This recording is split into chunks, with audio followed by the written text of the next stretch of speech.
Hello everyone, কেমন আছেন সবাই? আশা করছি সবাই খুব ভালো আছেন আর সুস্থ আছেন। আমি ঝুমুর এবং ঝুমুর লাইফস্টাইল চ্যানেলে আপনাদের সবাইকে স্বাগত জানাচ্ছি। আজকে আমি আপনাদের শেখাবো খুব সহজে কিভাবে খুব স্বাস্থ্যকর এবং খুবই সুস্বাদুজনক গোটা সিদ্ধ রান্না করবেন আপনারা। স্কিপ না করে পুরো ভিডিওটা আপনারা দেখতে থাকবেন। স্কিপ করলে কিন্তু আপনারা বুঝতে পারবেন না। তো যাই হোক, আর রেসিপিটা বানানোর জন্য আমি সবার প্রথমে সবজিগুলোকে খুব ভালো করে ধুয়ে নেব। আর এই সবজিগুলো কেটেছে আমার দিদি আর মা মিলে। আমি এখানে অনেক ধরনের সবজি নিয়েছি, আপনাদের যেমন সামর্থ্য হবে নেবেন। আর সম্পূর্ণ ভিডিওটা আমি আপনাদের সাথে শেয়ার করব। আশা করব যে এই ভিডিওটা আপনাদের জন্য খুবই এফেক্টিভ এবং হেল্পফুল হবে।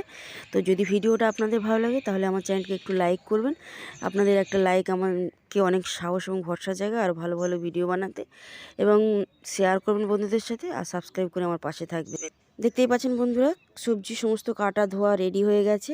আর এই যে ফুলটা বাটির মধ্যে ভেজানো আছে, এই ফুলটার নাম যদি আপনাদের জানা থাকে অবশ্যই আমাকে কমেন্ট করে জানাবেন ফুলটার নাম। চলুন এবার রান্নাটা স্টার্ট করি। তো সবার প্রথমে কড়ার মধ্যে একটু জল দিয়ে সমস্ত যে শাকগুলো কাটা ছিল সেগুলোকে একটু সিদ্ধ করে নিতে হবে। তো সমস্ত শাকটা কড়ার মধ্যে দিয়ে ভালো করে সিদ্ধ করে নেবো। আর শাকটা সিদ্ধ হয়ে গেলে দিয়ে দেবো যে বাঁধাকপিগুলো কাটা ছিল সেগুলোও দিয়ে দেবো। আর শাক আর বাঁধাকপিটা একদম উপর নিচ করে উল্টে নিয়ে ফের ঢাকা দিয়ে দেবো। বাঁধাকপিটাও শাকের সাথে আপনারা সিদ্ধ করে নেবেন।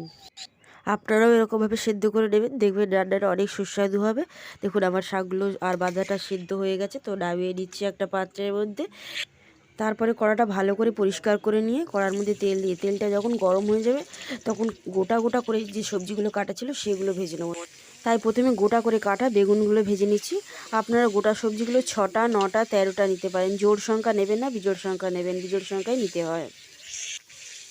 তো বেগুনগুলো খুব ভালো করে আমার ভাজা হয়ে গেলে বেগুনগুলো তুলে নেব। নিয়ে ওই তেলের মধ্যেই দিয়ে দেবো আবারও গোটা সবজিগুলো যেগুলো আমার কাটা ছিল। শিম, বিন কড়াই এবং আলু। আমি যা সবজি দিয়েছি তাই যে দিতে হবে এমন কোনো কথা নেই, আপনাদের যা সাধ্যের মধ্যে হবে তাই দেবেন। তো সবজিগুলো দিয়ে আমি ভালো করে নাড়িয়ে চাড়িয়ে কিছুক্ষণের জন্য ঢাকনা দিয়ে দেবো, একটু সেদ্ধ হতে দেবো। দিয়ে তো বন্ধুরা দেখতেই পাচ্ছেন ঢাকনা দিয়ে দিয়েছি। তারপরে যখন ঢাকনাটা খুলবো তখন ওই সবজির মধ্যে কিছুটা নুন দিয়ে দেবো। নুন দিয়ে আবারও খুব ভালো করে ভেজে নেবো। খুব ভালো করে মানে খুব লাল করে ভেজে নিতে হবে। খুব লাল করে যদি ভাজা না হয় তাহলে তরকারিটা খেতে একদমই ভালো লাগবে না। তো একদমই লাল করে ভেজে নেব। তারপরে সবজিগুলো খুব ভালোভাবে লাল করে ভাজা হয়ে গেলে একটা পাত্রের মধ্যে সমস্ত সবজিটা তুলে নেব।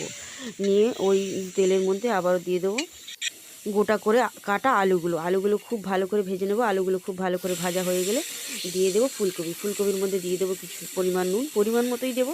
তো দিয়ে ফুলকপিটাও খুব ভালো করে ঢাকনা দিয়ে ভেজে নিয়ে দিয়ে দেবো অর্ধেক করে কাটা আলুগুলোও খুব ভালো করে ভেজে নেব নুন দিয়ে।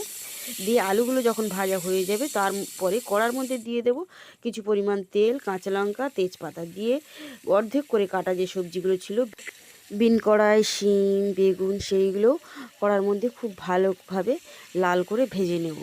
দেখতেই পাচ্ছেন। তো সবজির কালারটা আমার লাল হয়ে এসেছে। তো এই সবজির কালারটা যখন লাল হয়ে আসবে দিয়ে দেবো পরিমাণ মতো নুন। দিয়ে আবারও সবজিটা খুব ভালো করে নাড়াচাড়া করে ভেজে নেব। আর যখন সবজিগুলো ভাজবো তখন উনুনের আঁচটা একদম নিমু আঁচে রাখবো, যাতে সবজিগুলো ভাজা হওয়ার আগে পুড়ে না যায়। তাই খুবই অল্প আঁচে ভেজে নেব। তারপরে এই সবজিগুলো মোটামুটি ভাজা হয়ে গেলে দিয়ে দেবো আগের যে সবজিগুলো ভাজা ছিল সেগুলো আস্তে আস্তে মিক্স করে দেবো। তাই সবার প্রথমে দিয়ে দিলাম আলুগুলো, দিয়ে ভালো করে মিক্স করে নেব। নিয়ে গোটা সবজিগুলো দিয়ে দিলাম যেগুলো আগে ভাজা হয়ে গেছিলো। তো সেগুলোও দিয়ে ভালো করে মিক্স করে নেব। মিক্স করার পরে সমস্ত সবজিগুলোকে খুব ভালো করে ভেজে নেব। ভেজে নেওয়ার পরে দিয়ে দেবো পরিমাণ মতো নুন। আপনারা যেমন সবজি দেবেন তেমনই নুন দেবেন, আমি কিন্তু মাপজোক কিছু বলছি না। তারপরে নুনটা দিয়ে কিছুক্ষণের জন্য আবারও খুব ভালো করে ভেজে নেব। আর খুব ভালো করে নুনটা মিক্স করা হয়ে গেলে দিয়ে দেবো ভেজে রাখা ফুলকপিগুলো আগে থেকে আমি ভেজে রেখেছিলাম, দেখিয়েছি আপনাদেরকে। তো সেইগুলোই দিয়ে দেবো। দিয়ে আবারও খুব ভালো করে মিক্স করে নেব, নিয়ে ঢাকনা দিয়ে দেবো। তারপরে আবারও ঢাকনাটা খুলে দিয়ে দেবো পরিমাণ মতো হলুদ গুঁড়ো। আমি এখানে কিছু মাপজোক বলছি না, আপনাদের যেমন মনে হবে, যেমন আপনাদের সবজি হবে তেমনই দেবেন। দিয়ে আবারও মশলাটাকে ভালো করে নাড়াচাড়া করে নেব। আর তারপরে দিয়ে দেবো মশলা। আর এই মশলাটা আগে থেকেই আমি বাটনা করে ভেজে রেখেছিলাম। তো আপনারাও এরকমভাবে ভেজে রাখবেন, তাহলে তরকারিটা অনেকটা টেস্ট আসবে এবং তরকারিতে অনেক গন্ধ হবে, যা খেতে আপনাদের খুবই ভালো লাগবে। তারপরে মশলা দিয়ে সবজিটার সাথে খুব ভালো করে মিশিয়ে নিয়ে সবজিটা আরও ভালোভাবে ভেজে নিয়ে দিয়ে দেবো পরিমাণ মতো লঙ্কার গুঁড়ো। তারপরে লঙ্কার গুঁড়ো দিয়ে আবারও সবজির সাথে ভালো করে মিশিয়ে নিয়ে দিয়ে দেবো আগে থেকে ভেজানো ফুলগুলো। আর এই ফুলগুলো তো আগে থেকে আমি ভিজিয়ে রেখেছিলাম, আপনাদেরকে দেখিয়েছি। তারপরে দিয়ে দেবো খোসা ছাড়ানো মটরশুঁটিগুলো। আর মটরশুঁটিগুলো আগে থেকে আমি ধুয়ে পরিষ্কার করে রেখেছিলাম, তো ভেজে রাখিনি, আর ভাজারও দরকার নেই, এমনিতেই ভাজা হয়ে যাবে তরকারি বলতে। তারপরে দিয়ে দেবো আগে থেকে সিদ্ধ করে রাখা সমস্ত শাক আর বাঁধাকপিগুলো। তো এগুলোও আস্তে আস্তে কড়ার মধ্যে দিয়ে ভালো করে নাড়িয়ে নেব। সমস্ত সবজির সাথে এই বাঁধাকপি আর শাকটা ভালো করে মিশিয়ে পরিমাণ মতো নুন দিয়ে আবারও সবজির সাথে বাঁধা আর শাকটা ভালো করে মিশিয়ে নেব। আর মিশিয়ে নিয়ে কিছুক্ষণ রেখে দেবো। আর এটা নিমো আঁচেই করবো, জালটা বেশি রাখবো না, তাহলে পুড়ে যাবে।